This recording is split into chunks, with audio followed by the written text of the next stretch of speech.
You're listening to COB, Conversations on the Business of Brands, with Sudeep Chawla and Sharavana Raghavan.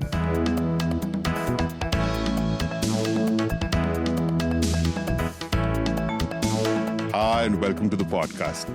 Today we have with us a confession, a mentor, and probably both a marketing grandfather. So, the current CMO of Bajaj Auto, Mr. Narayan Sundararaman. And as I introduce him, I want to put one caveat on the table that if you heard anything wrong about marketing that we've said, half of it is completely his fault. So you know who to go after for this. And like all things in marketing, you won't know which half. But the other half goes to Sudeep. So yeah, I guess then it's complete. The right part goes to me. So welcome, Narayan. Okay, thanks guys. Okay. Yeah, I'm really looking forward to this conversation, and thank you for indicating that I'm the grandfather here. I was telling you guys earlier, nowadays I do feel like that. I mean, I do feel very old. You often have new people coming into marketing, and I was having a conversation with one of them, and this person sort of let it slip that I need to go back home. It's my mom's birthday. And I was like, oh, okay, mom's birthday, good. Oh, no, it's a milestone birthday. She just turned 50. I was like, dude, okay. That's how long you've been doing marketing, though. Thanks, Sharan. Thank you so much. I think Sharan is now testing the boundaries of how far he can push you on the age side. Correct. We will let him have swiftly this move one. on. Yes, we should. Okay, excellent. So before we move further, Narayan, if you could just, for our listeners, summarize some of the stints that you've had, various things that you've done in marketing, and then we will dive deeper into some of them. Yeah, sure. So look, I've been around the block and being circles around the block for a fairly long period of time. So actually, I started my career not as a marketer. I actually started my career as a banker. So after business school, like many people then and maybe even now, I wasn't sure of what I wanted to do. So I stumbled into banking. And I always sort of was undecided, whether to go the marketing or the finance way. I had a background in economics and I was fairly deeply interested in it. So I thought, okay, banking, finance, those kind of things. And this is way back, 1994. I was there for about 9 months and I didn't like it at all. So the first sort of, you guys have listed out saying, okay, tell us something that'll be of tip to a lot of people. I think that's where I realized that, if your heart's not into something, then there's no point just doing it for the money. And I do understand that for a lot of people, working for money is very important. I'm not sort of deriding that, but, it needs to be a lot of heart as well. And my heart was just not in it. So the best part about that stint was I knew what I didn't want to do, right? It sort of ruled out a lot of options that were, otherwise pretty appealing. Post that, I joined ITC. Back then, it was mostly a cigarette company. And that's where I spent about 5 years. And I think that gave me my first sort of, I would say, learning in the field of consumers, etc., which was, it made me go and see large parts of, small town India and rural India. And I grew up in Delhi. I went to school, college there. I was always a city boy. So for me, this was like a, very different world. So that was hugely, I would say, it was a learning moment, several learning moments. And of course, ITC was great because it had all these wonderful sort of ways of working, systems. It had a particularly interesting culture where everybody really worked with a lot of passion and a lot of interest. Brought themselves to work every day in that manner. So that was great. But then I sort of had enough of just selling cigarettes, and cigarettes was also going dark. So I wanted something new, and I was deeply interested in the food industry, which is when I moved through a couple of stints, and I finally landed at Cadbury, which is where I also met the two of you.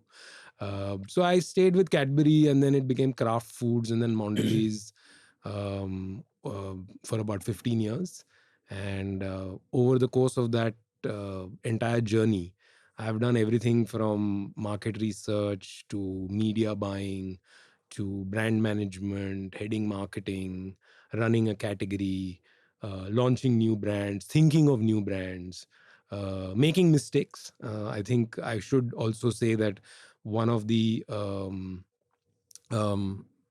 certainly amongst all achievements, one must also say that there are several failures from what I've learned, and that all happened during that stint. It happened subsequently as well. So it's not that life is all about only all the things that go well. Yeah. So a lot of learning from there.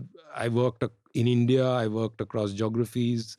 I worked across categories. I worked in different cultures. I worked in Southeast Asia. I worked in developed markets, etc. So it was a wonderfully fulfilling and stimulating journey. I left Mondelez, I think, in 2015. And then I took a break for about a year. And then I was in the world of media. I was in Star as the business head for Star Plus, which was a very exciting journey in itself, because media is, I mean, if you think consumer products are fast moving, you got to see media, right? So that's all that I would say. It was, I mean, every day, it was literally working every day, and then you start afresh. So that was that stint. And then for the last 5 years, I've been in the world of automobiles, and more specifically two-wheelers and motorcycles, and all the disruption that's, we would have all read in the newspaper about various things, whether it is electric or whether it is new brands, revival of old brands, all of that. I'm in the thick of all of it. And so that's been my journey. I've done stints in marketing, I've stints in business, and many things. Nice. That sounds like a fairly varied experience. Grandfather, you guys said. I said, remember. I said varied. He said grandfather. I shall not forget. The reason I said varied, Narayan, was because we would want to pick up excerpts from each one of your stints and possibly draw from that experience. But to kick off the set of things that we wanted to know from you, first of it is that you've spent a fair amount of time in marketing. Yeah. And you possibly also have seen marketing evolve. I'm sure when you started, in fact, when we started also, there was nothing called digital marketing per se. And now we have seen a significant part of it. What would you recount as things which have changed significantly in marketing for the better and for the worse? Okay, that's like several questions in one. So first of all, if I just reflect back, I think marketing's always been evolving. And, as again I come back, I think you should call this the grandfather podcast, because that's stuck in my head now. Ageism. Anyway. So look, I mean, there was a time when everybody said that, satellite TV is the big sort of disruption Right. in the world. Yeah. Right. In the sense that you only had one channel, and suddenly there are 14, and then there are 100, and then there are 600, and how it's impacting small town customers, the window to the world. So my point being that there's always been something that's sort of changing in the mix that we call marketing. Sure. Right? So I think this is just sort of one more in that continuum. I mean, pull back to 100 years ago, maybe the newspaper was a disruption, and then along came radio, then along came broadcast television, then came satellite television, and so on and so forth. Sure. So that's one point. I think everybody just needs to sort of keep in mind, saying this has happened in marketing before, And it's going to keep happening. and it will keep happening. Right. And that's, I think, one of the things that any marketer should take as a given. If you're sort of, I won't say disappointed, but if you're not able to handle this, then maybe this is not the area for you, because this is something that you need to be very conscious of and deal with it. Fair. Right. Now, coming to digital marketing, I think it's sort of again evolved. There are many aspects of, one is it's as a medium, right? So if whatever one used to read on a piece of paper, now you're reading on something which is digital. Consumption device. As a consumption device or a watching device, etc. So that's one aspect of going digital. Sure. Then there is digital sort of interruption or digital marketing. How you can send messages which are exclusive to that medium, right? Which are tailor-made to stuff that people do on that medium, right? Again, very similar to how it would have evolved when the traditional mediums would have just come out. So imagine the first time somebody took out a newspaper, I'm sure there weren't too many kinds of ads in it. And somebody thought, okay, let's put an ad here. Oh, okay, fine. Then that ad format would have got disrupted. Then somebody put a leaflet inside it. Right? Same thing for television. Like in television, there used to be the spot. Then somebody thought of the idea that, okay, you can have one little L band at the bottom. Right? I remember in 2004, there was a cricket series and there was this big campaign of Pappu Paas Ho Gaya. Yeah. So at that point in time, we did a deal with, I think, ESPN. My friend Vijay Koshi will remember this. He came to sell it to me and sell ad spots to me. And then we worked this out. And the whole deal was that every time somebody hit a 4, we said Pappu Paas Ho Gaya in that little strip. Oh, nice. Now, that was a big innovation. Now I watch IPL and it's sort of all over the place. So my point is that every medium has its sort of, if it is featuring advertising, over time you'll find different ways of the message getting across to your audience in some form of interruption. Let me put it that way. Sure. Right. So I think a large part of digital marketing has evolved keeping this thing in mind. Yeah. So it is, a lot of this is tactics in my view. I think everybody needs to remember that digital marketing is not the end by itself. It is one of the paths to something that you need to do in impacting your customer. Ultimately, you shouldn't lose sight of that. Absolutely. Sure. Right. Yeah. Narayan, you mentioned that a marketer's got to be ready for this evolution. So how does a marketer's life get disrupted and how can he be ready for the evolution, he or she? So I'll try and answer the second part of the question, the how, which I am pretty clear about. I think marketers need to, it is in one of your questions, but marketers need to be curious. Okay, you need to remain curious all the time. You need to be curious about, okay, why did this happen? What was the person thinking? How did this happen? Etc. etc. I mean, you just have to keep thinking about the how, about your brand, about how customers react to your brand, for example.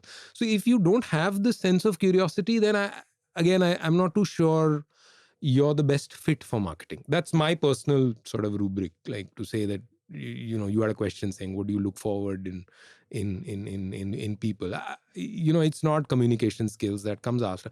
You need to be a curious person. You need to have that bent to say, I want to try and figure out why this has happened. Why has a customer done what he or she has done? Right. Right. So I think that's the how bit.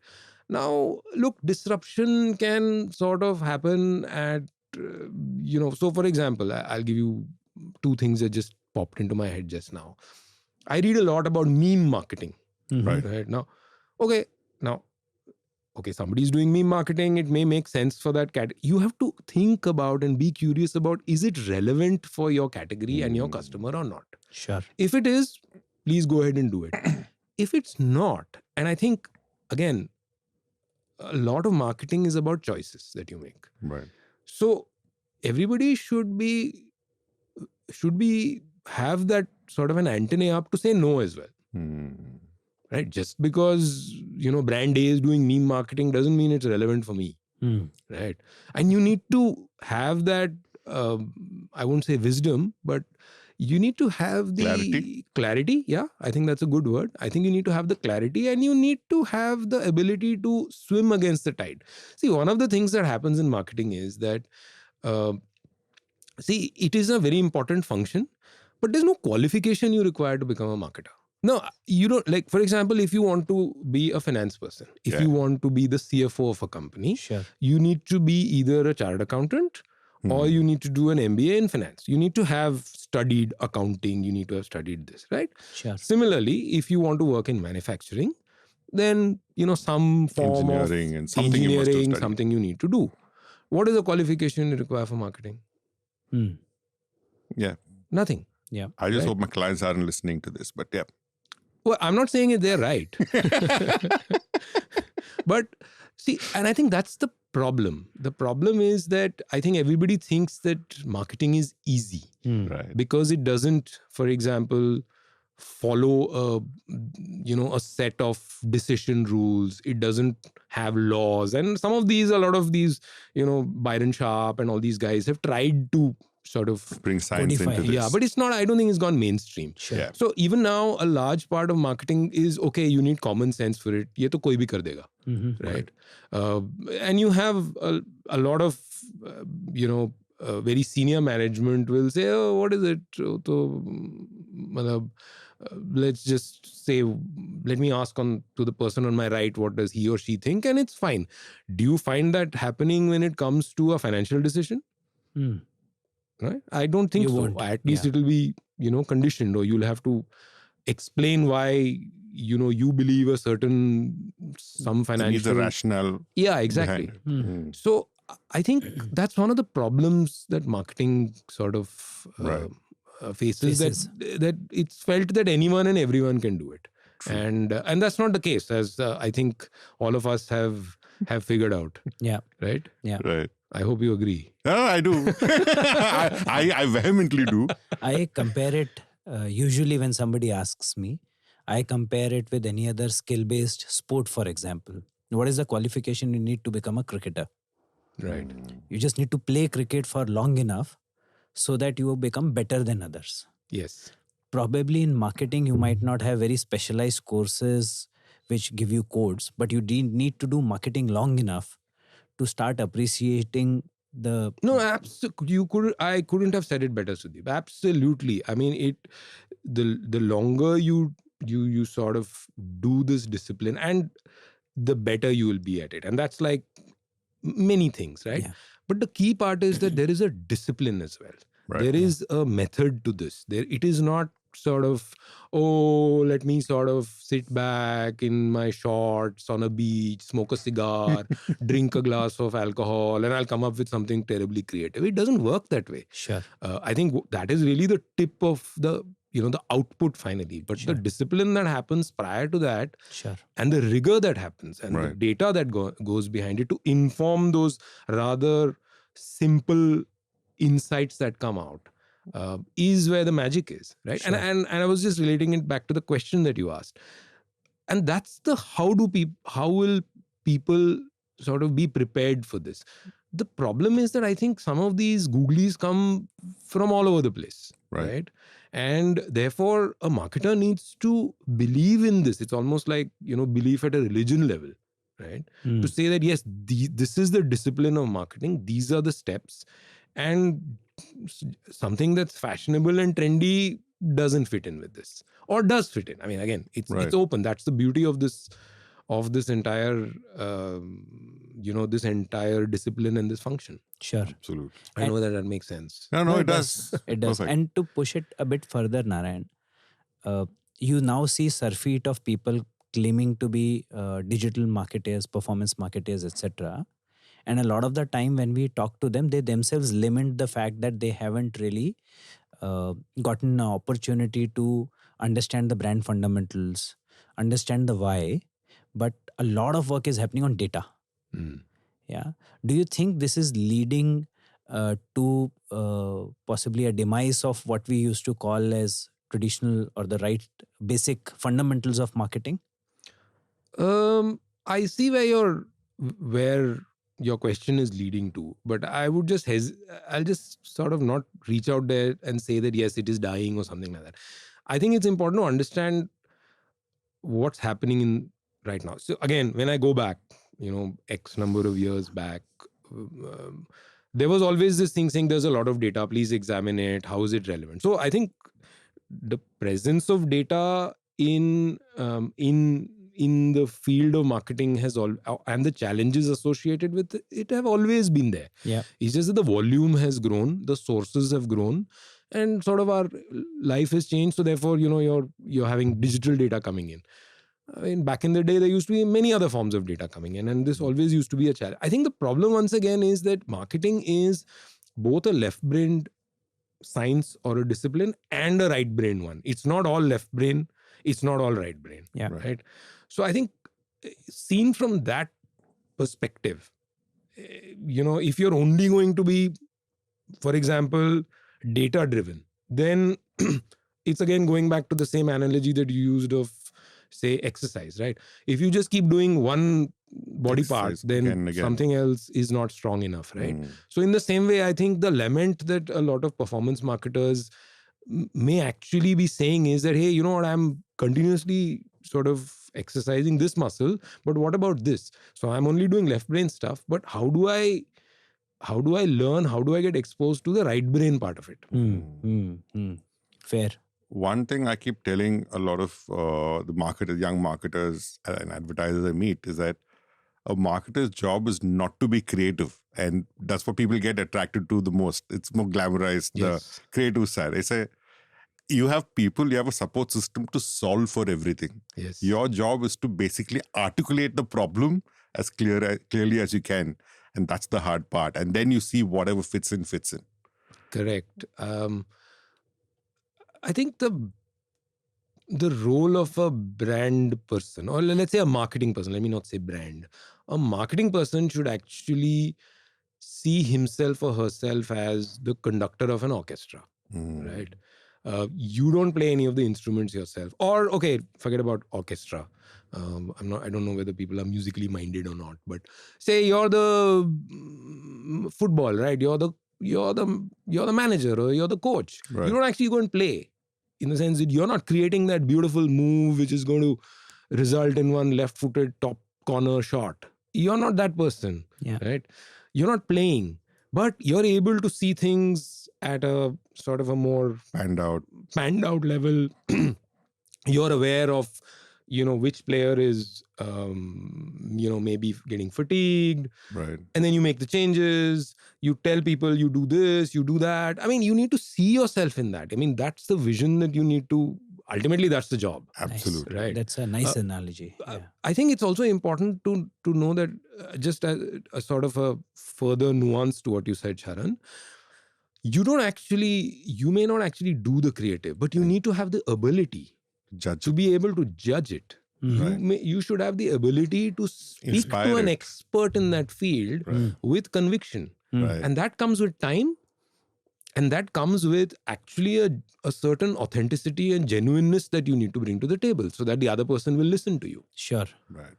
So again, these are not skills that leap off an Excel sheet or, are taught so and so. But this comes out of a little bit of experience. You have to be in those situations to know that this is what is required. Again, you need to have curiosity. If you're not curious, then kuch nahi hoga. Correct. No, I agree. Completely agree.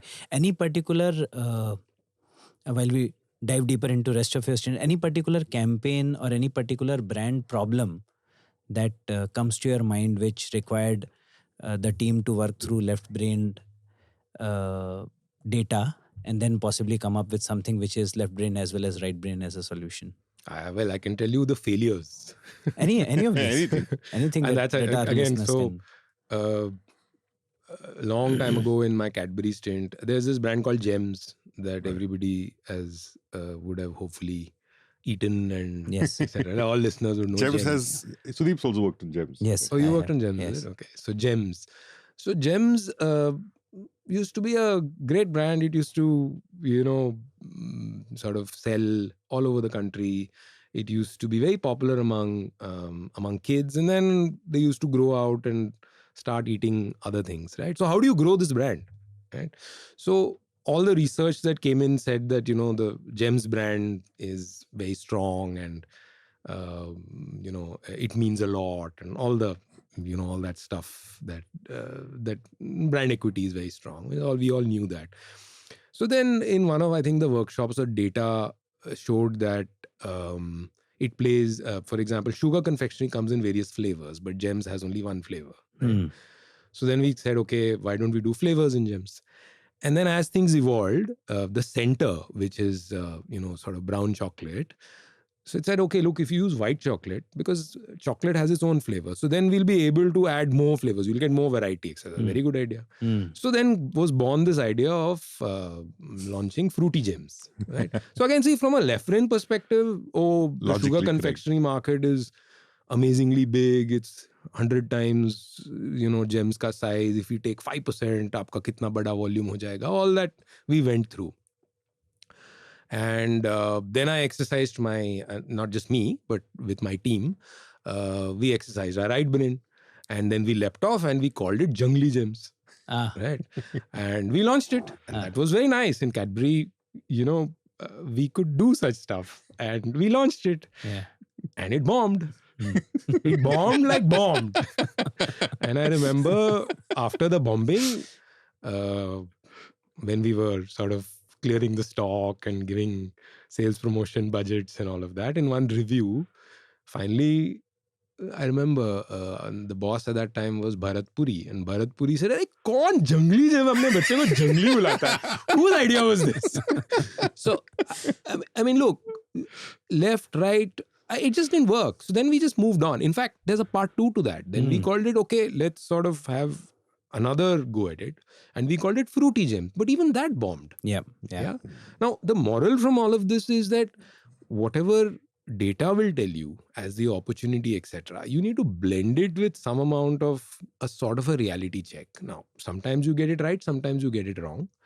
And in this case, the brand couldn't be stretched beyond its core of a chocolate heart, right? You could add some flavors to it, but it couldn't become a fruit flavor, for example, was the takeaway that we had. Now, things could change.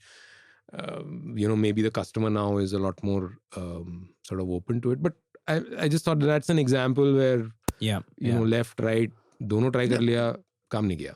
On paper, everything seemed logical and right. But what happens if the market is so different?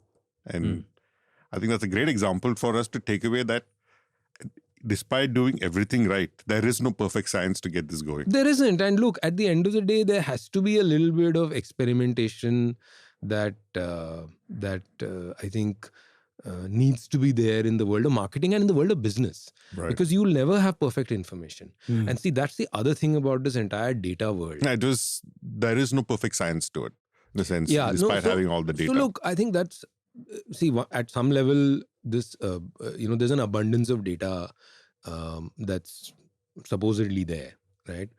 But I don't know whether you can predict what's going to happen by looking at the past. Yes, Right. You'll get some cues from the past. You'll see some patterns.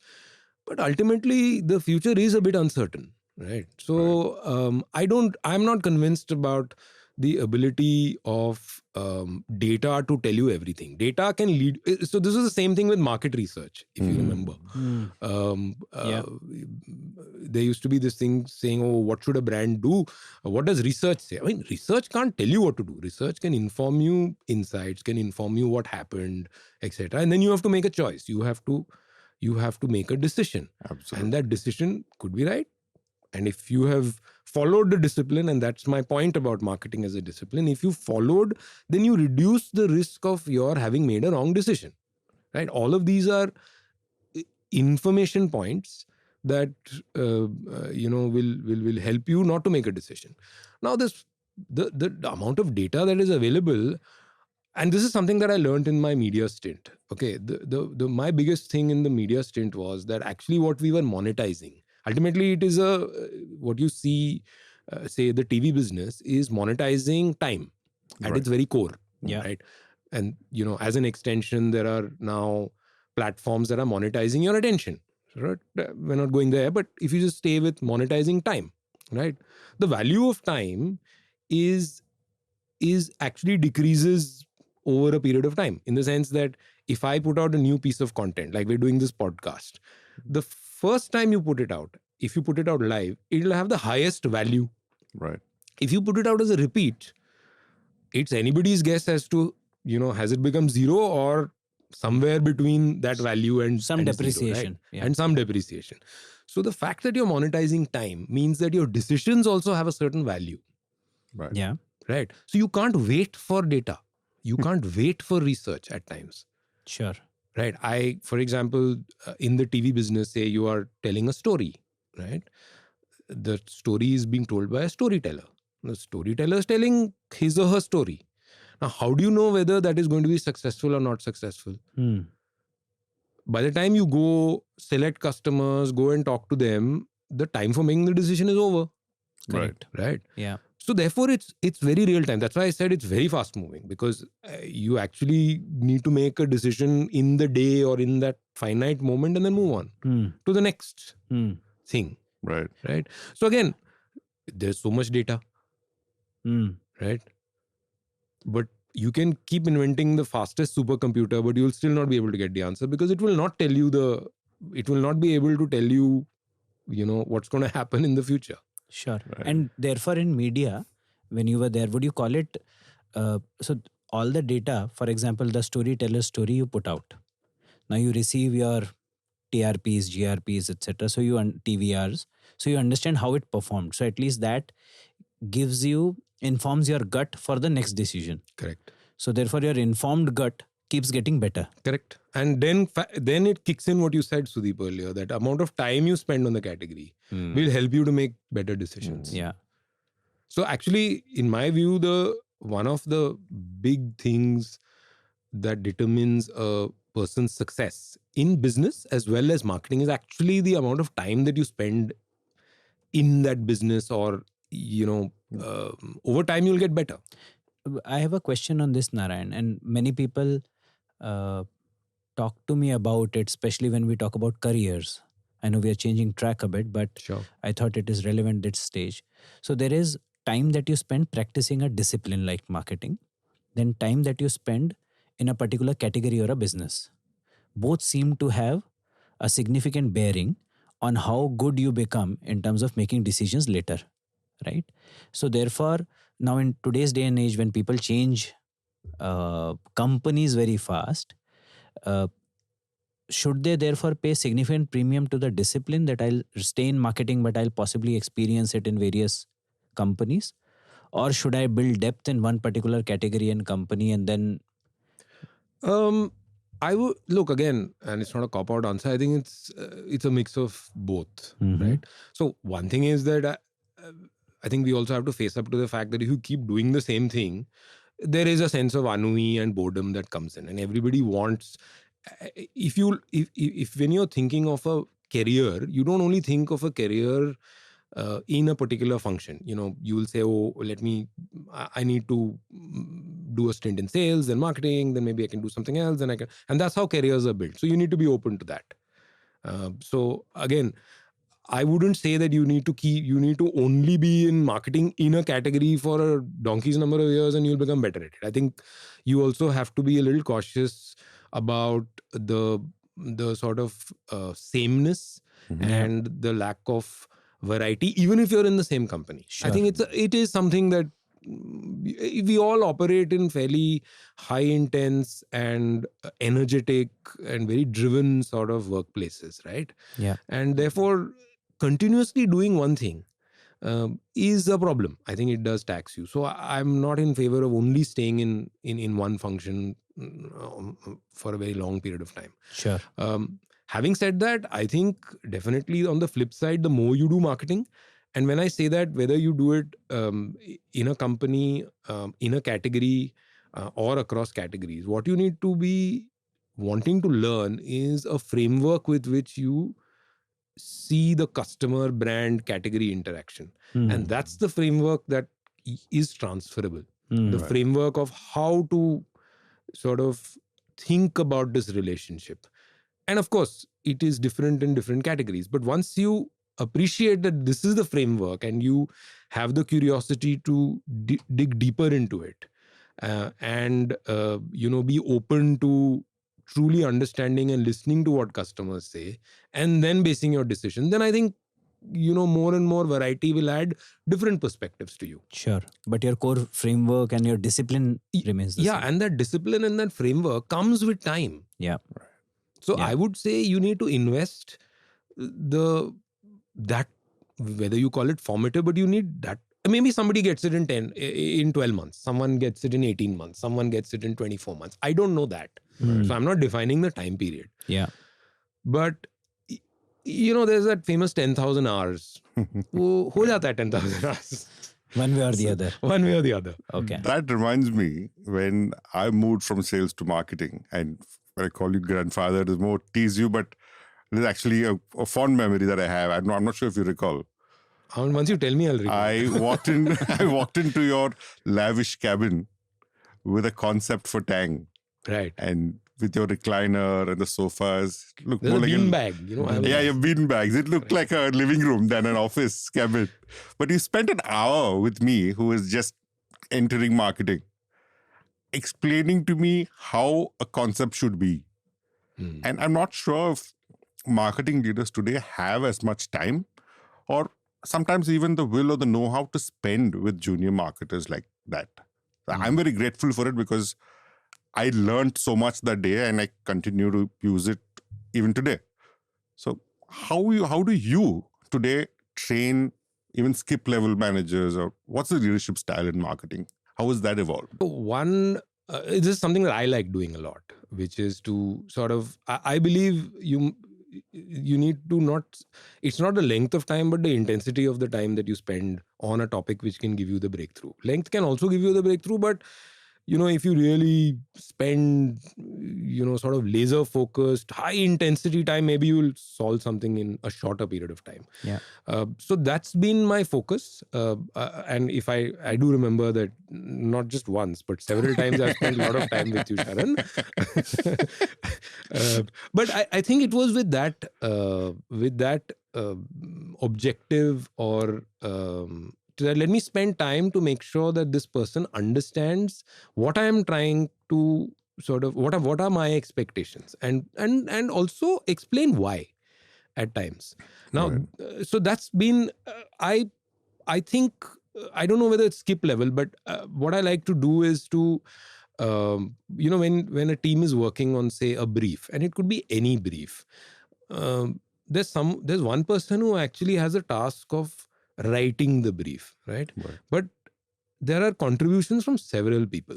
Yeah. Now, this may happen over a period of time, may happen, sort of sequentially, asynchronously, or something like that some people say, right? It happens, मैंने brief भेजा, मैंने किसी से बात किया. Now, it's important that everybody has sort of deploys the same amount of intensity and focus on thinking of the problem. So one of the things that I like to do is to call the people who are writing the brief, and it could be, several levels below as well, into a room and saying, okay, let's have a conversation around this. Let's understand what's the first stab at your brief. Okay, now you said this. Now interrogate that, sort of, torture test it, and then invite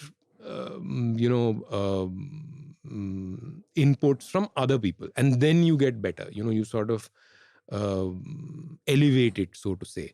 The other thing that I have found is that setting the environment where everyone can speak, what they, and clear their doubts as well, and not be scared to say something stupid. Right? You need to create an environment. And I think, if you're the head of the department, if I'm the head of marketing, it's my responsibility. Yes. And the third thing is, I think building this culture requires walking the talk. If I do it, then the people reporting to me, right, will also realize that they have the sanction to do this, right, in their own way. I'm not saying that it needs to be done my way. I mean, my way may be... It's a culture code. It's a culture code. So, you signal importance that, okay, listen, I want, this brief needs to have been thought through. And when I say thought through, this is what I mean. Here's how I'm demonstrating it. You do that once, twice, automatically the third time, they pick it you said you were several levels below. Your manager will say, Acha, wait, this guy, I get what Narayan wants. And, and then, of course, I will increasingly, my thunder and lightning levels will also go up, right? So then you set the expectation. Yes. That's one. Second thing is that, and I used to make this statement, I don't know whether you remember, is that you shouldn't be very satisfied with the first or the second output that you get. You should look at it saying that, okay, this is first draft. Yeah.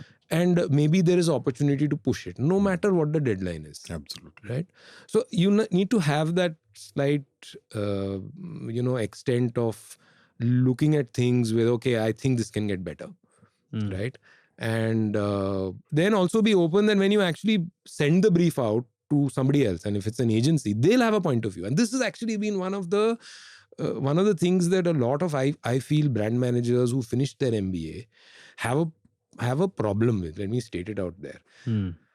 All my agency friends, they also have the ability to, and they do, right? That's why we work with them, right? They have the intellectual bandwidth to add value to whatever we do. Yeah. So it can't just be that, okay, मैंने आपको भेज दिया, अभी आप turn around कर दो. अरे, you have a say in the matter. Right. And that I think a lot of brand managers often don't leave enough time for. Sure. So what will end up happening is that, oh, I have to send the brief out tomorrow. Arre, but where's the time for added sort of inputs, right? Collaborations. Yeah. Collaboration, etc., etc. Now, I quite like that point you made, and I've taken a mental note of it, of making sure that at least any brief, anything that you're creating, having an environment where you get everybody in, making sure that everybody is putting the same amount of focus on that particular element at the same point in time. Otherwise, that asynchronicity leads to lack somewhere. Correct. And increasingly in our lives now, and I think this is my personal hypothesis and may not be a popular one. If I just reflect back, say, I've been working for a long period of time. In my first third of my career, and then the next third, and then the current third, it's that old. But if I look at it, the current one, I don't think there were as many distractions that I had to contend with compared to the previous second, third, first, third. Okay. Oh, there are notifications, there is email to see, there is WhatsApp, there is this, there is that, something or the other. Right. So my point is that we're all living in a very distracted world. So let's go back to that brief thing, right? So you've written a brief. So let's see this asynchronous thing. You send it to me. When I am seeing it, right, I may be seeing it in the midst of my morning walk. Yeah. Or, I'm doing something else. I'm in between meetings. And you write, hi boss, this is the brief. It needs to go by tomorrow. Please, approve let me have your... Please approve it. No, approve nahi hoga. Please see through and let me know what you think. Please take a look, get your feedback, and let me know it has to go tomorrow. So then I'm like, dude, in the midst of I wasn't expecting this. This is not on my calendar. All that happens. So how much time will I actually devote to it? Sure. Right. So this is what I mean. I'm not sure whether the number of distractions, and then imagine this, say, this though is, we're all on one side of the table. We're playing for the same team. You send it to your agency. Now, agency teams, the wonderful thing in an agency is that you work on varied problems because you have many clients, many categories. Correct. Now, in the midst of it, you want that person to focus 100% on what your brief at your time and revert by your timeline. I think that's what has fundamentally changed in today's times. The ability, so much of work is happening supposedly electronically. I don't know whether people are able to give that kind of undivided focus to the problem. Sure. And so therefore you need to go extra mile. You need to make extra efforts to get everybody together, to focus on things. I completely agree. And the other benefit of doing that is that it builds ownership at every level, to say all of them end up owning the briefs. It's about it's not a top-down diktat that's coming in. Yeah. And you want to play a role in seeing that come to life. Absolutely. So yeah, that's the benefit. Then everybody sort of has a little skin in the game. What I call skin in the game.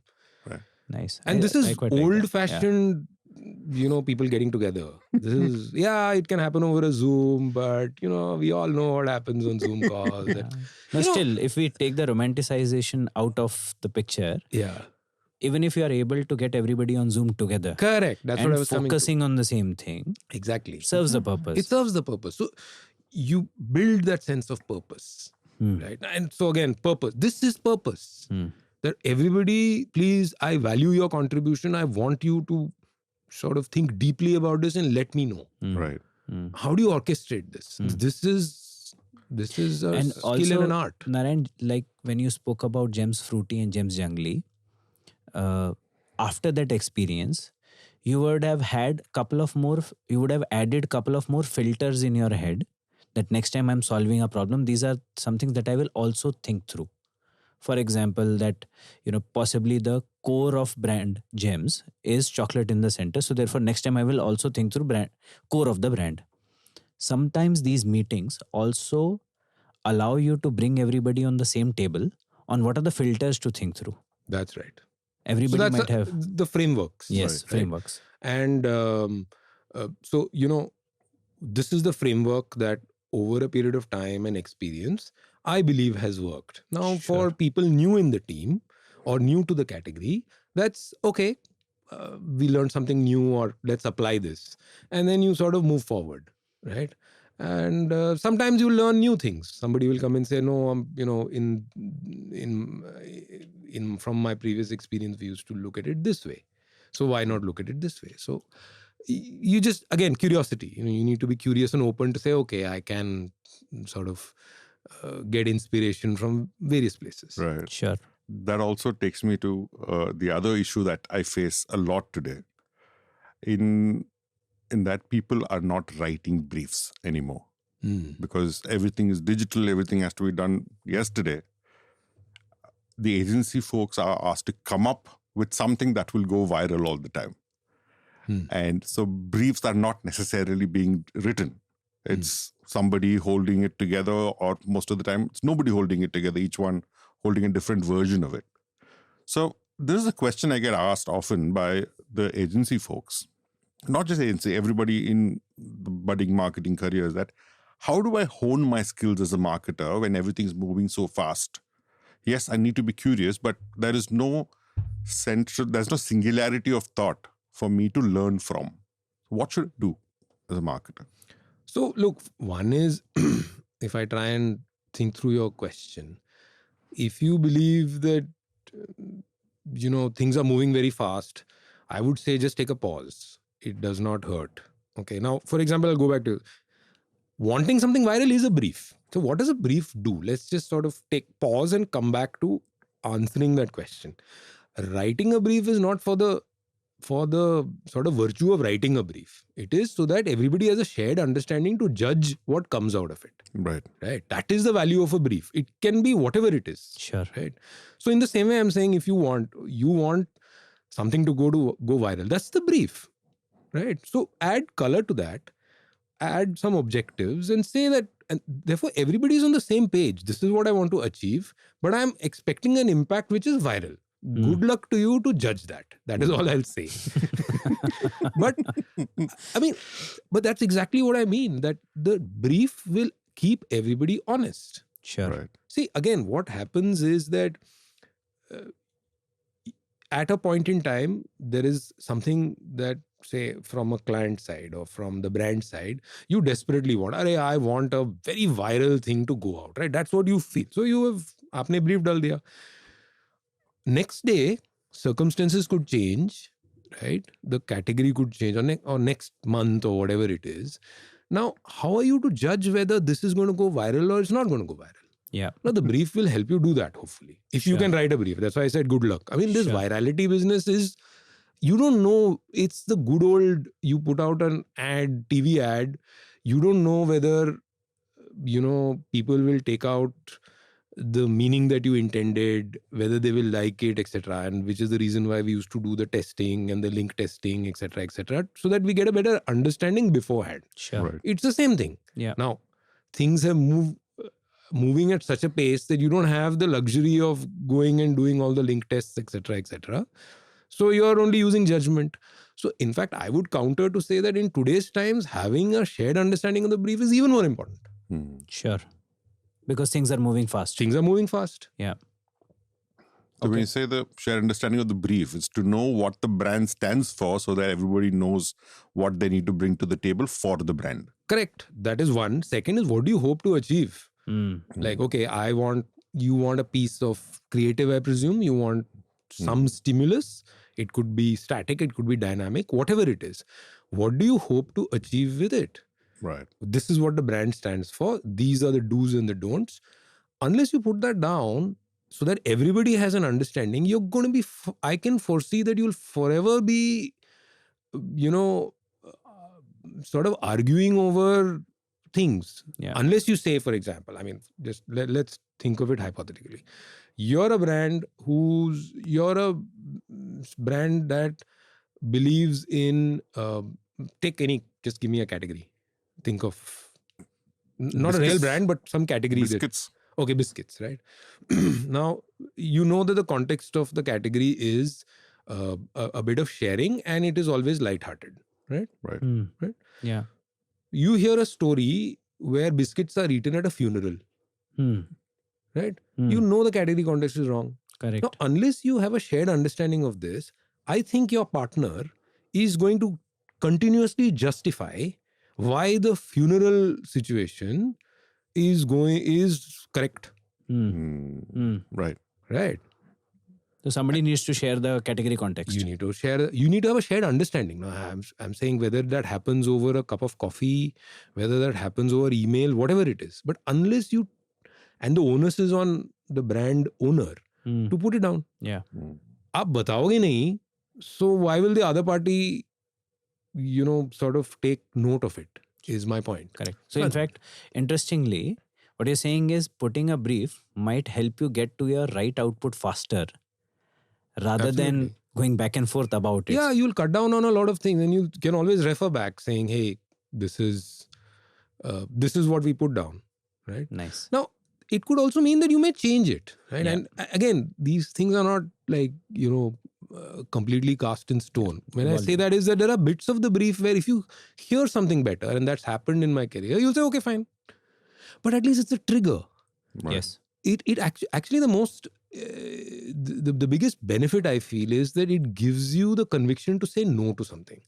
Otherwise, when somebody is coming to give you a solution to your problem, just remember, they will sell you a range of things. Ultimately, you have to decide. How will you decide? So the power to say no, I think, comes from the brief. This is the reason. I may be right, wrong, but hello, my job is this, right? Sure. So it helps a lot. I think that's the power of a brief and a shared understanding of it. Yes. So changing tack, Narayan, could you just give us some examples which could bring about how marketeers would operate in all the different sectors, categories that you worked in, so that our listeners could understand the things that you observe differently in, for example, cigarettes, biscuits, chocolates, then media, and now in auto? Good question. So I think one is that what I would call what's sort of the role of marketing relevant for each category, right? So in largely, and I'm blocking all FMCGs together, all FMCGs, largely marketing is about, customer acquisition, right? What does that mean? It means you have to go and identify where are you going to get new customers from, how are you going to get them to consume more, the behavior aspects of it. Now that is marketing's sort of job. So if you look at it, you are a little the headlight of the organization, right? That's the term that we used to use because you lead the thinking. Right. And that's how I think broadly it is in most FMCG, where a product is involved. Service is a little different. I don't know. Maybe it's the same, but I haven't thought deeply enough about it. I think then when you come to categories like media, right, there is this aspect of what I would call what do customers or what do consumers consume, which will inform the product, right, which is very important, which is the storytelling part of it in media, right? But the actual, what we call the tools of marketing, making advertising or making communication is serving a certain purpose, right? That by itself may not be a driver for you to find new customers or occasions. Okay. So it is an enabler, let me put it that way. Sure. Similarly in auto, like again, there are some fantastic brands, and Bajaj is one of them, and we have many brands which are fairly iconic, etc., etc. At the core of them there is a product which is designed which serves and meets customer needs better than everybody else. Along with that comes that they're available far and wide, cost of services, which is very important, is kept low, etc., etc. And this bundle becomes the brand. Yeah. So in marketing, you're sort of, while you are overall figuring out what this bundle is, you are actually activating a very small part of the entire brand experience, in my view.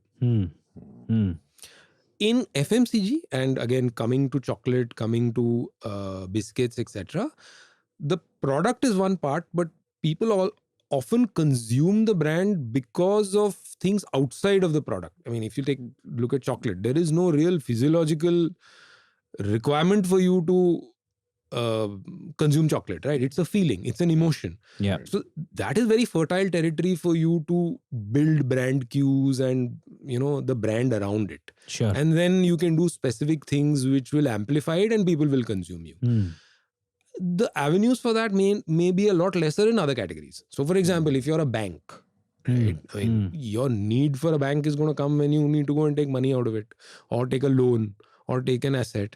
By itself, going to a bank is not and with all due apologies to all my banking friends, bankers, the great brands, but I think we need to just objectively say that there's a certain role in a customer's life, and you need to sort of play within the roles and the codes of that. Right. Sure. Right. So I think this is the way in which marketing is different in all these categories. It's not the same tactics which will work. Okay. So we knew that on chocolate, if you make advertising that tells a story that is very evocative, largely in the emotional zone, and the emotion being positive and happy, people will notice you, will remember you, and then reach out for one more piece of chocolate. You knew that in Bonvita, we figured out, as you guys know, after a lot of hit and trial, you can keep talking to the pester power of the child, but ultimately the pack of Bonvita or any other product is bought by the mom. Right. A lot of benefits by talking to the mom. Yeah. And how you talk, etc., then opens up that avenue, right? It's very different from chocolate. Yes. So the same tactic's not going to work. Yeah. Right. So I think that's what I've experienced. And I've experienced, fortunately, not by making mistake, but out of experience that, okay, this is different. Yes. Right. And like you said, in media, the content itself, or in auto, the bike itself or the device itself, is a significant part of consumer experience. And then you create some kind of marketing around it. Correct. Yeah? And if I were to put you on a spot and say, for a marketer, out of all the sectors that you've worked in, which one possibly would be the most exciting? What would your answer be? Most exciting? ये तो unfair question है. And answer that question not as CMO of Bajaj Auto, but I would say my most exciting. Okay, let me answer it. See, excitement in my view, there is excitement in if there is excitement to be found in whatever you do. Okay, but I'll tell you my most fulfilling stint. Okay, and I'll qualify that as well. The most fulfilling stint was when I was handling Bonvita. Okay, that was my most fulfilling. And that's not to say that I wasn't excited by all the stuff that I did on chocolate, etc., etc. But my most fulfilling thing was on Bonvita. Because I think in Bonvita, we truly changed the discourse of the way the category communicated, and forget about communication, the way it oriented itself towards customers. It's like there is a warship which is going in one direction, which is the category, and then something made it move. And for me, that was the most fulfilling thing. Nice. And this is what the Taiyari Jeet Ki. Yeah, the Taiyari Jeet Ki thing. Because, the discourse was about, we have 50 vitamins and your child will have this product and will grow 3x taller, etc. These are all, snake oil claims. Right. And to go back to the core and say that the reason why a mother, puts 2 spoons of Bonvita into a glass of milk to get back to that, that emotion and to see it work, and then have, pretty much the entire category orient itself is very fulfilling. Wow. Nice. And it still holds water, right? It's still been 15 years now? Yeah, it's going to be 10 years. 10 years. 10 years. And it still holds. It still owns. Yeah. Brilliant. So that... And in fact, I'll tell you one more anecdote on this, okay? And you guys have worked in Cadbury. So, Bonvita is number 2, right? The distance with number 1 is vast. Yes. Right? We were, 15% and Horlicks and GSK was 50%, right? Yes. And once that campaign came out, that mother racing one, and I got 2 calls. And I must say that it was very special. One was, I got a call from Piyush Pandey, who called to say that I just wanted to say brilliant ad. Nice. Okay, that's it. And the second call that I got was from somebody who used to head marketing at GSK, who was a senior of mine from college, Nice. Shubhajit Sen. Shubhajit Sen. Yeah.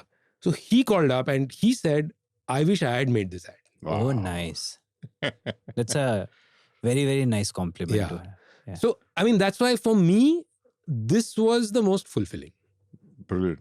I think it also says that look for fulfillment and not excitement. And fulfillment comes from doing work which possibly helps you alter the category, or, helps you possibly get deeper understanding of consumer and then demonstrate it in some kind of brand work. That's right. Look, if you work, forget about marketing or etc. If you work in a category, your ultimate sort of ambition should be that you do something which will change the fortunes of your brand or your category or the business, right? And I'm, audio listeners, I'm making 3 levels with my hand. So this is what you aspire to. Now, if all 3 happen, then, it's great. Yeah, and that's a beautiful example you also gave, Narayan. It takes me back to the question Sudeep asked. To say, if I were to say in FMCG, marketing is the central function, and in other industries, marketing functions more as a support system for whatever the central function. Yeah. In that scenario, who is the champion of the brand experience? Because we say brand is not just built by marketing, it's built by other functions too. So who defines the brand experience in other categories? It depends on the sort of continuum on which the brand is experienced. So let's take the case of a bank. I think if you promise a certain thing for you as the brand in the bank, ultimately it's your branch people who will define the experience. So you can write whatever you say is your brand experience. The moment of truth is, for example, when a customer is interacting, I'm assuming branch. It could be digital, it could be whatever it is, telecalling, whatever it is. But I'm just, for the simplicity's sake, saying you have a branch, then the branch people define it. It's the touch point of the consumer. Absolutely. It has to come alive at that moment. You call it moment of truth or whatever it is. And this will be different in different categories, right? In automobile, a large part of stuff happens at our dealerships. A lot happens actually post-purchase. Now, this is a wonderful category where actually your brand has a lot of opportunity to appeal to customers post-purchase as well. So that then they go and talk about it. And that's actually the biggest driver for purchase of a brand is what is called word of mouth. So what people say about an automobile, whether it is a motorcycle or whether it is a four-wheeler, matters. Now, it matters in varying degrees. We won't get into that. I'll be another podcast. Right. But it matters, right? So just imagine, you are able to influence that when that person comes to your service center, for example. Right. Sure. So then I would say that is important. Now, who is the holder? Again, it's difficult. I'm hesitating from saying there is one person. Yeah. Because again, it is at times when you grow in scale, then it becomes very complicated. There are so many touch points. How are you going to make sure that this is the brand experience? That's the challenge. Sure. And hence the shared understanding that is The needed. shared understanding. Keeping it simple is another thing I would say. Everybody should be able to say, this is what we stand for. Correct. And hence this should translate into our actions. Correct. Good I one. mean, it has to, you can come up with a nice statement, but then how is that going to be interpreted and understood and put into action by, the last person, the last mile person is also something that's important. And that becomes important in a lot of these categories. FMCG is, look, at the end of the day, an FMCG is a packaged product. I mean, somebody unwraps a piece of chocolate, eats it, and it's over. There is no continuous engagement, feedback or continuous engagement. You're done, right? But there are brands where all of this also matters. Post-consumption matters. right? Correct. Right. Fair. Let's talk about innovation, Narayan. Okay. We spoke about one innovation earlier. Not so happy memories of that. No, I have wonderful memories. But yes.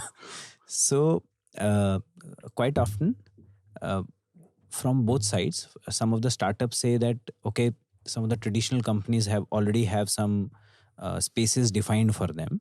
And hence we need to go and disrupt it. Right. And they are not sure how the big companies would respond. And therefore, what should be their moat so that the big companies take time to respond.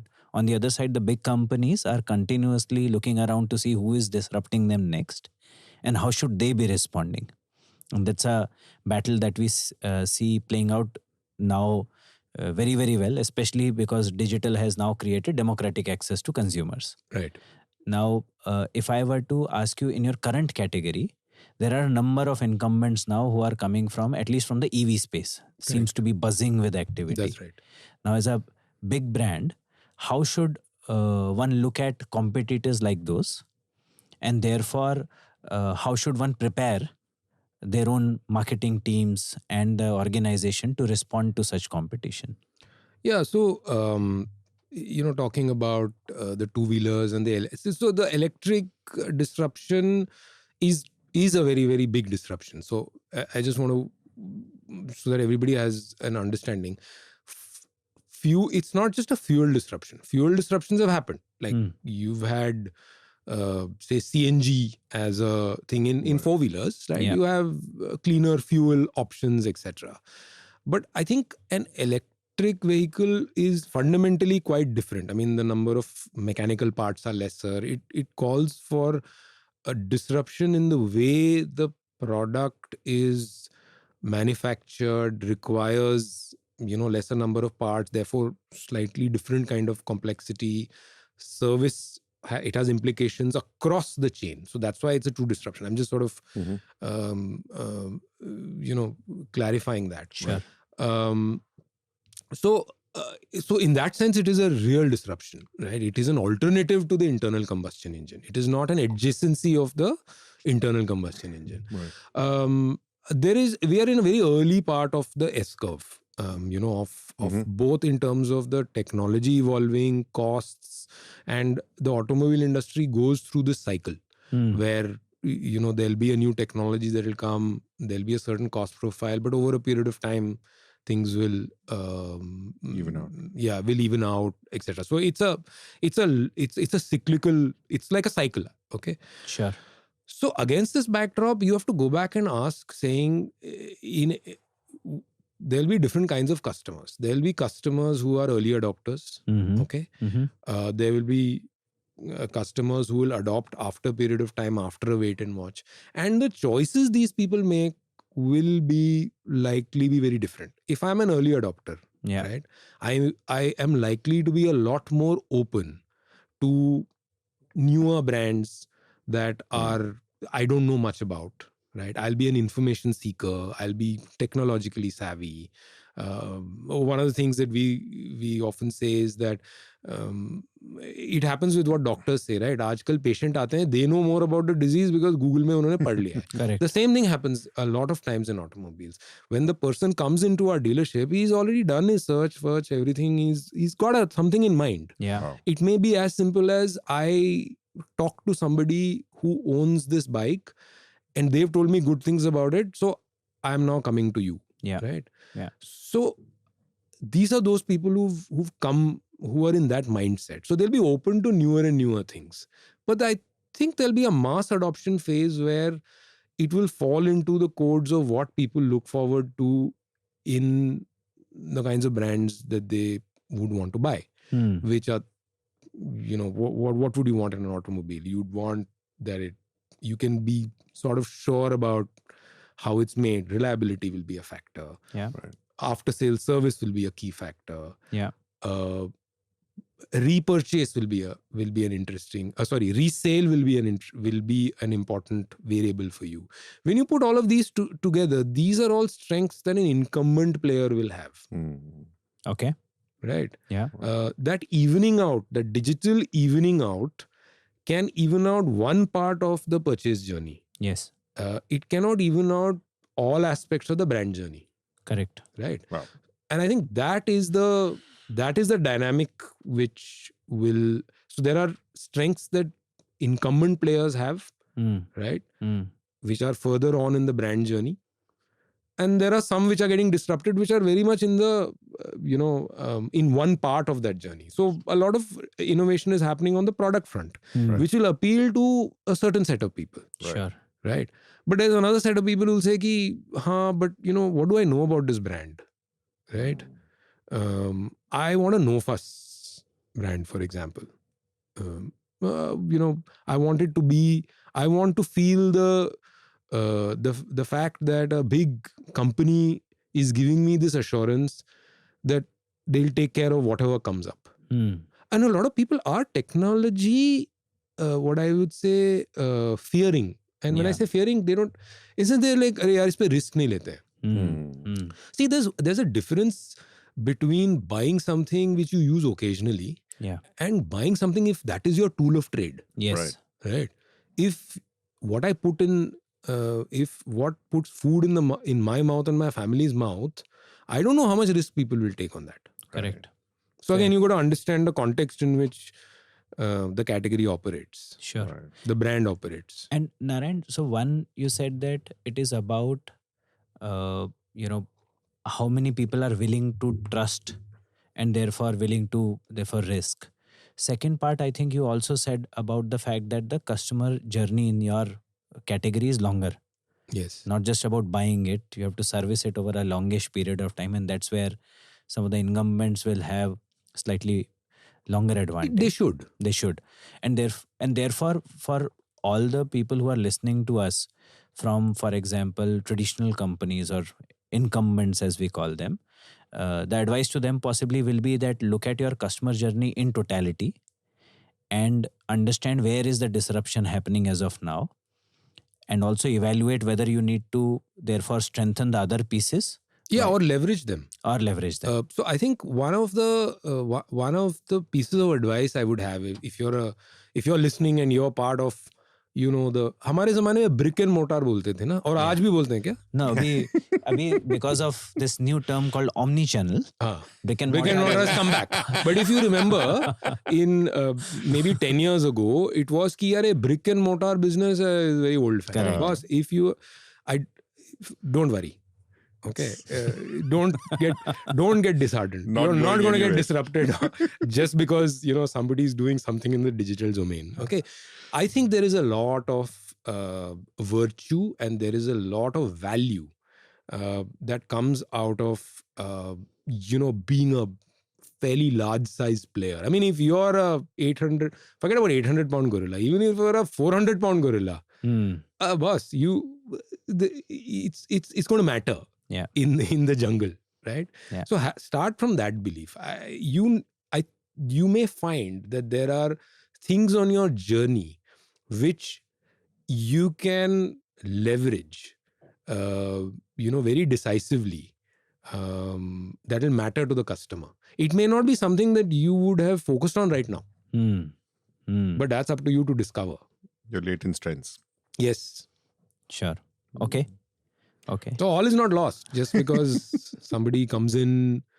And look, that's business. There'll always be people who will have one, challenger spirit, who will come to, take some business from you.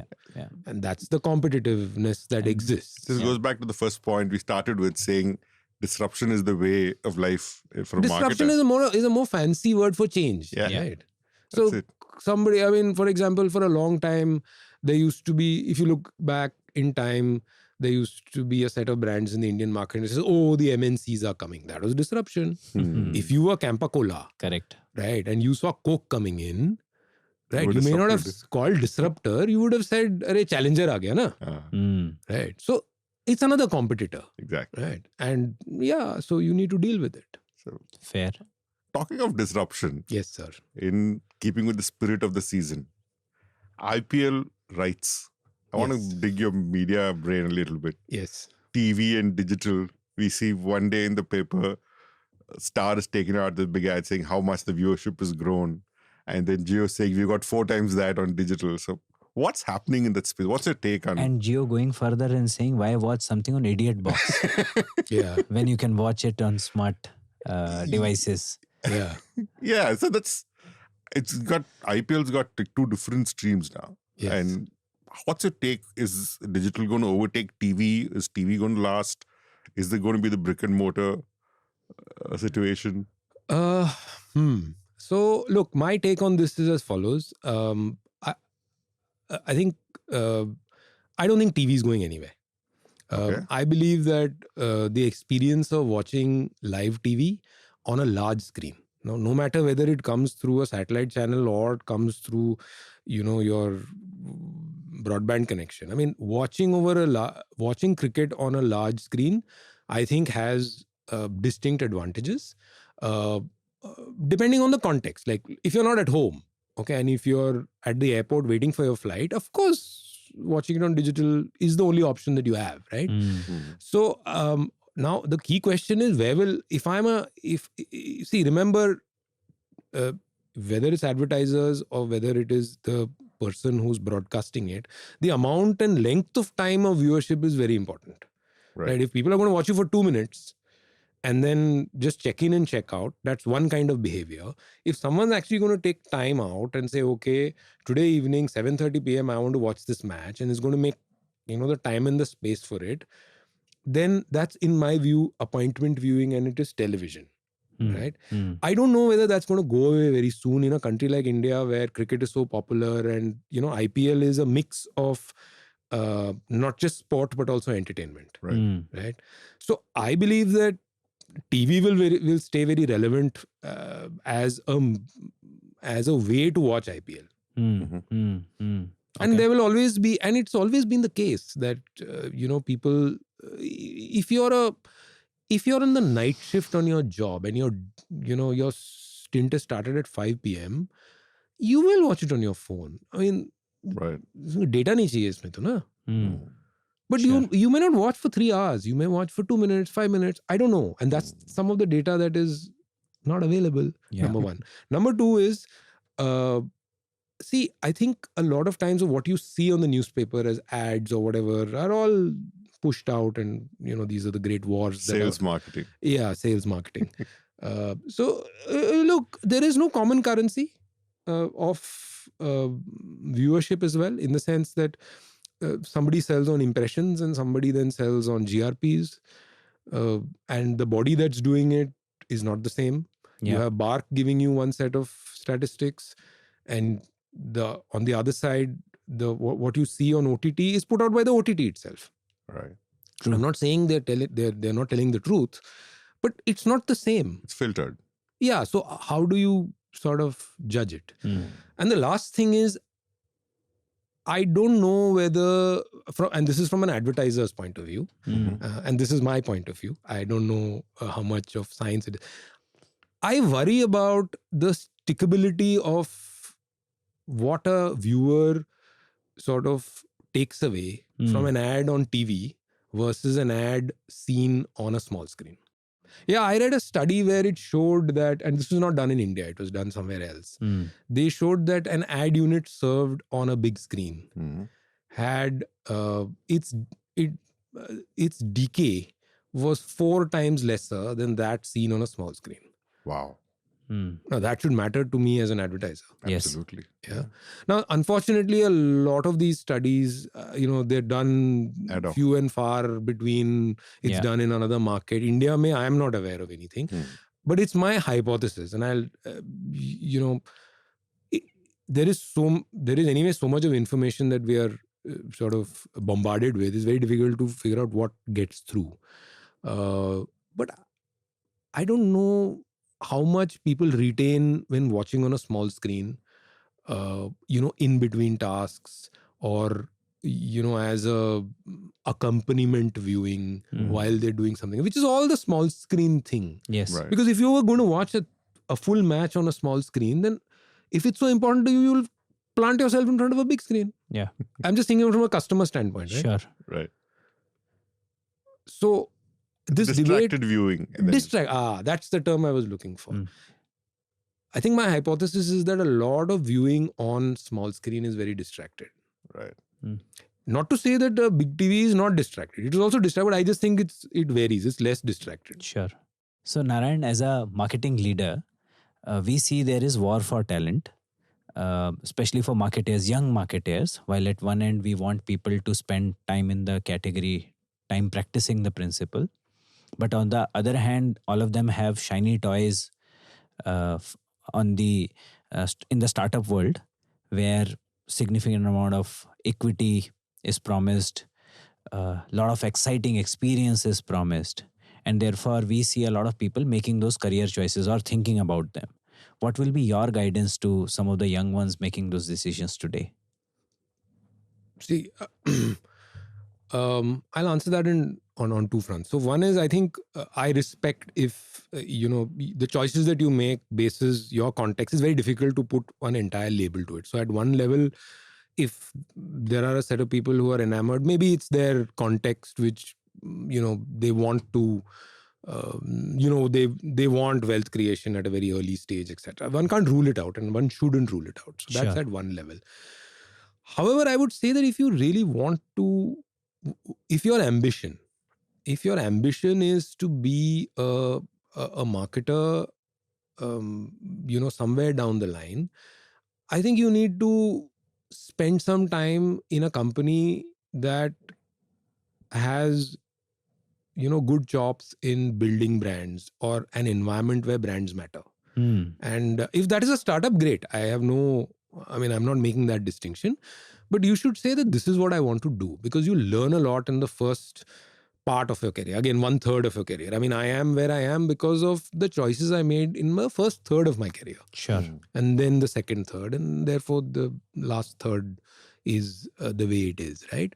So I think there is something to be said about being part of an ecosystem where this learning is enabled or is available. Let me not make the assumption that it is, it's just automatically there. If the ecosystem provides for it, great. I think it's a great environment that you should spend some time in, and then play out on your, curiosity and your wanting to learn how things work, and then sort of build your frameworks, and then take, whatever risk you want to take. That would be my counsel.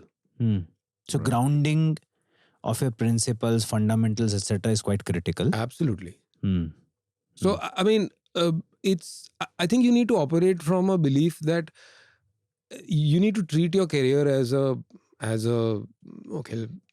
it's a race. It's not a sprint. It's a long distance. As a marathon, people will get all, 26 mile kaun bhagega 4 ghante ke liye.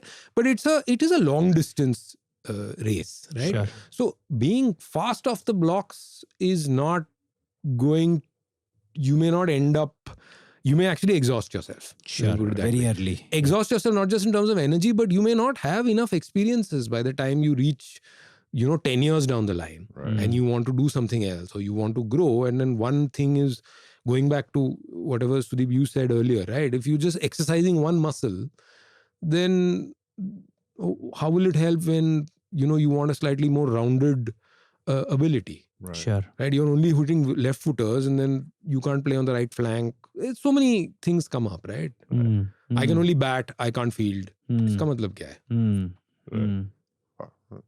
That's awesome. And towards the end of the entire episode, we'd be wrong if we didn't ask you this question. How is AI going to disrupt marketing? Oh God, AI, artificial intelligence. How is AI going Given to... that the natural kind is lacking anyway. Yeah, I was going to say that I think human intelligence needs to disrupt marketing first. Forget about artificial intelligence. But look, I don't know enough about this AI, and I haven't myself used this famous thing called ChatGPT or whatever Microsoft has come up with.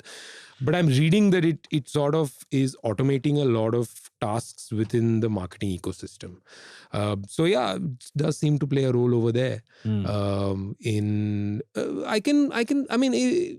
Maybe it will help in, there's a lot of communication that goes out. Say you need to write a press release, or you need to write an email in English, right? Maybe these will do it much better than a human being will. Certainly, I think. But I still believe it'll need oversight, and that may be the way. It's sort of a mixed thing that happens. So that seems to be the way. But beyond that, I don't know whether it'll be able to make you generate that insight or a communication thought or an ad story that works very well. I have my reservations on it. Sure. I think the human intelligence will triumph over artificial intelligence. But yes, a lot of the mundane stuff may there is a case for automation. Awesome. Fair. But I don't know much about it. No, I think that seems like a fairly balanced view and considered one as well. All of us will discover how it plays out. Yes. But it seems like a good one. Yeah. So we have this on the podcast where we ask one guest to give us a blind question to the next one on the show without knowing who it's going to be. So we had to ask a question. Yes. No, we have a question for you. Oh, okay. From the last podcast. What is the question? Says, how does the understanding of brands influence a company's overall business strategy? No, I think it helps a lot. I think there will be a lot more customer orientation in a company where there is a belief in brands. You will see it in the kind of product, services, or whatever that company is selling. I think, and lastly, on a financial metric, and this is data, your ability to command a premium if you're selling a brand versus selling a commoditized product or service will be much higher, which will impact on the financials as well. So I think but for me, the first two, which is to say that you'll be if you believe in brands, then you will be oriented towards customers more than a company which just does lip service or token service to it. You should be able to see it in that brand's or that business's behavior. Perfect. Okay, fair, perfect. And that justifies the name of a podcast also. Oh yes, in this wonderful standee Conversations on the business and on the mug. Yes, yes, absolutely. You're right. Conversations on the business of brands. How are they connected? Yeah. Because Okay, excellent. I think this has been a very, very invigorating session for us. I think we can go on for a couple of hours more, but for the want of time and attention deficit from our listeners, we should possibly call it a day today. I thought I was coming on the Joe Rogan show. 4 hours we'll talk. Anyway, We're going to talk offline now.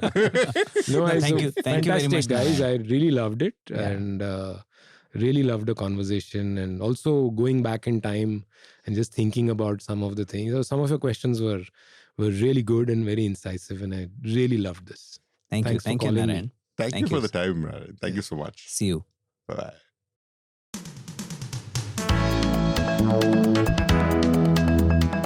Thank you for listening to COB, Conversations on the Business of Brands with Sudeep Chawla and Sharavana Raghavan. Subscribe and learn more at cobcast.net. That's COBBCAST.net.